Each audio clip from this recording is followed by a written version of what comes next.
The C10, we debuted last year the base of the C10 digital family. And that's the C10 DAC in 2 chassis configuration. It can be expanded to a 3 chassis design where we split the power supplies to do true mono. When we made the C10, actually I'll go back to our C1.2 first, power supply inputs in a linear form, then comes out left and right DACs, mono DACs, in a linear, if you follow the signal path.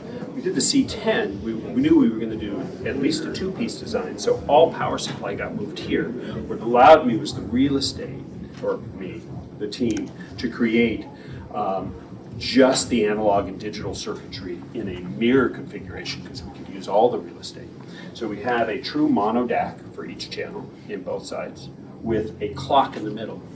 Our original C1 from 16 years ago could be expanded into a mono configuration where we pull the DACs out to left and right separate from the processing. In this case, we're putting them here. I think it's easy to imagine this. If you have clocks on a couple of DAC boards and syncing them, there's some work that has to be done. If you have a single clock right in the middle and you make sure traces and everything are exactly the same, you don't have to sync to another clock. So it's by nature better. There isn't a tolerance. It's the one clock feeding both DACs. In order to maintain complete mono, in configuration, we put the clock on a separate ground plane. So while our C1 and rest of 1 series has 2 ground planes, digital, chassis, and analog, in the case of the C10, there's 3. Again, if you have a 4 chassis preamp, a true mono, L10 for example, adding a second power supply expands the ground plane to 4. So left and right even has its own ground plane. That's that 3rd box, if you will.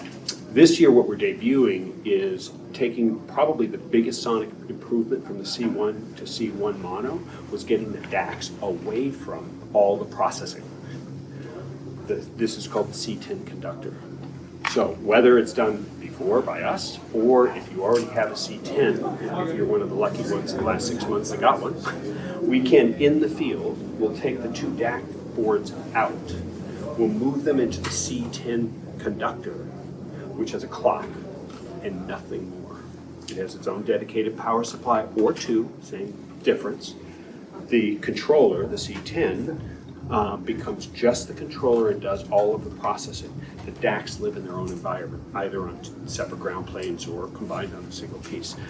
Not only can we hear the difference when we make this change, the differences are measurable.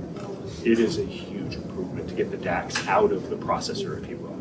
And that's this configuration here. What comes out of this unit then, I think I told you a little bit about our processing. We have, in the case of the C1, C1.2, we have 16-time upsampling. So a Redbook CD is 705.6.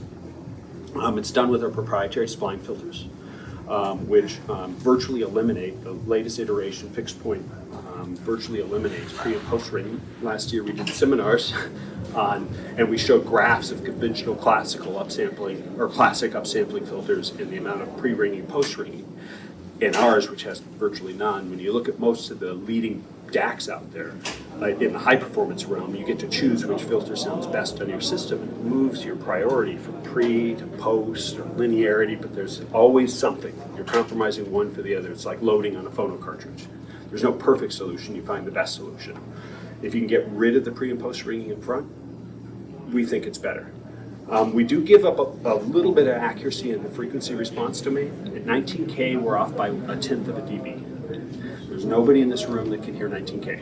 We have not heard that since we were about 5, and 1/10 isn't even isn't audible for a 5-year-old. And so if we could flatten it because it looks better in literature, absolutely.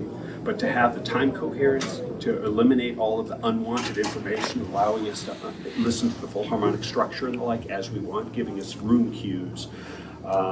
Dr. Kuncher has talked about how our recordings actually do give us height. So we can hear height based on our shoulders. And if the mics are properly set in a room, they pick the reflections up and they're in low-level information.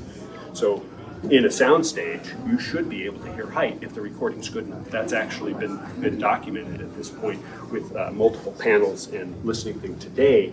The modern belief human hearing is made up of 80% time domain.